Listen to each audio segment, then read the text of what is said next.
Hey, how you going? I don't know about you, but I'm a tech bro, and Newegg is one place I frequent and search for great value, affordable deals.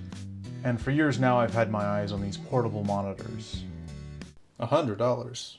That's compelling. I know, right? And there's a couple copy-paste options from two particular brands, NewSol and UPerfect. No, you perfect. Okay, fine, I'll buy you. I wasn't deterred by the refurbished tag. There weren't many reviews, but I swear when looking at these a couple years ago, there were especially mentions of dead pixels. Mine, in fact, did end up with a dead pixel, but it doesn't bother me. Here you are, little buddy. But these little fellas are so small, they're hard to see. I know it's somewhere around here, and this is thanks to the high resolution on such a comparatively small display. Just keep in mind that you could get a dead pixel or two, and it shouldn't be a problem unless you have hawk eyes.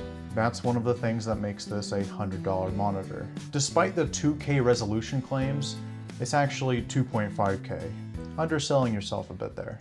2560 by 1600 sounds like an odd resolution. It's the 16 by 10 variant of 1440p. And some people swear by having the extra height. It's IPS, so great color accuracy and viewing angles, so you and your mates can all hover around it without too much issue. And it's up to 144 Hz if you display through USB-C for a smooth, on-the-go experience.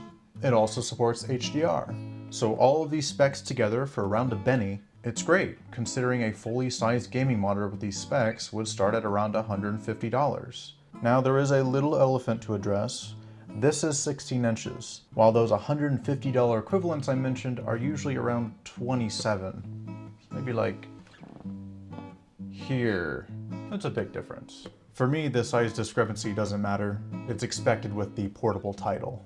But its smaller size is a positive thing coupled with its high resolution. The pixels per inch, for example, is way higher than other displays. With these few random comparisons only getting beaten by an iPhone, which also has a small high resolution display, and the Steam Deck with its 7.4-inch 800p display. Also just above a 27-inch 4K monitor, and as you can imagine, way better than a 55-inch 4K TV.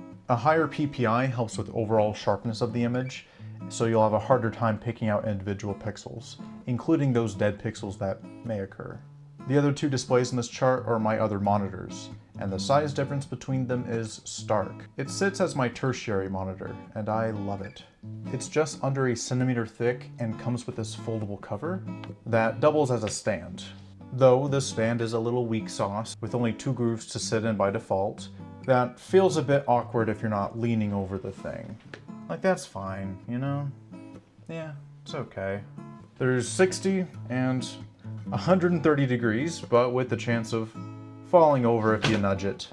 Now this final flap is supposed to fold over so that it sits in the 60-degree groove, but I still don't like this. I'd like it a bit more upright, and that's how I have it. I just have something leaning against it to make sure it doesn't topple over on itself. The top of the cover is held on by magnets, and it bothers me when it doesn't sit straight. Oh, I've been touching this. Gross. And if the cover isn't your jam, you can just remove it outright, and there are some VESA mounting holes. Oh my god, those fingerprints. Can you see that? I'm sorry, I should have washed my hands before this. I am oily.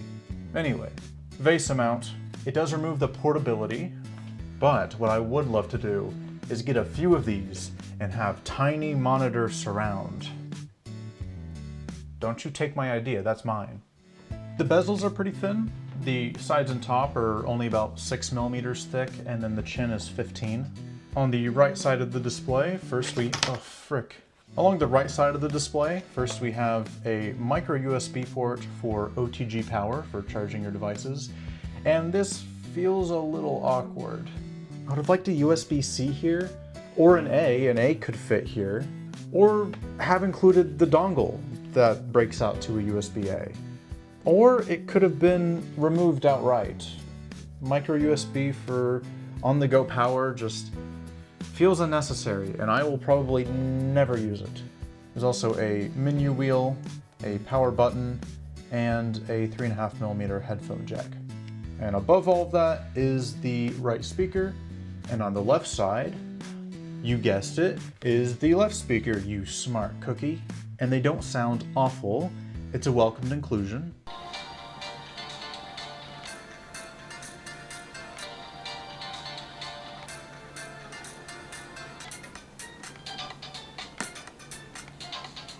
But whatever I'm connecting this to usually has better speakers anyway. Below that are two USB-C ports and a mini HDMI port. Both USB-C ports can be used for either power or display, or a single cable for both if your USB-C connected device supports either Thunderbolt or display over Type-C. The manual even includes a little list of devices that support this feature. But even if your device supports DisplayPort over USB-C, if your device doesn't supply enough power, you won't be able to use all of the monitor's features, such as high refresh rate, which is one of the greater selling points. Thankfully, in the box, I got two USB-C to USB-C cables, a 20-watt USB-C power adapter, and a mini HDMI to full-size HDMI port. So great connectivity options in the box. My only complaint is that the cables aren't incredibly long, so I had some trouble connecting it to power since I wanted it to sit on the far side of my desk. I just ended up powering it over the USB-C port on the back of my motherboard, then connecting to HDMI on my graphics card. The HDR is a nice touch. Without it, things do seem a little washed out. And this is with the HDR, or it just doesn't look right. And you have to set HDR in both Windows and on the OSD here. Oh, that's volume. Amazing. I'm just gonna turn you down. I don't like when it by default switches to this when I plug it in. OSDs usually suck to navigate, and there is no improvement here. You'll also find settings for the position of the OSD, color temperature, which stock is pretty good, maybe a little too saturated. You can also set the volume of the subpar speakers, adjust the blue light, and even turn on FreeSync, which is a nice inclusion, but the important setting here is HDR to 2048, and the colors pop. Even though it's IPS, the viewing angles aren't the best. Maybe about like here, start getting a little washed out, and maybe from either the panel or maybe the layer over the panel. Yeah, not the worst, but definitely pretty head-on's good.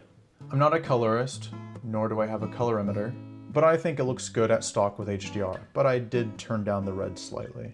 Gaming on this display was a nice experience, but you do have to get a little intimate. As long as you have enough horses to drive 4.1 million pixels 120 times a second. Alright, I don't think I mentioned, but if you do use HDMI, the best you can do is 120 Hertz at 2560 by 1600. And 120 is perfectly fine, really good. Yeah, 144, a little bit better, it's fine. At least it's not 60 Hertz.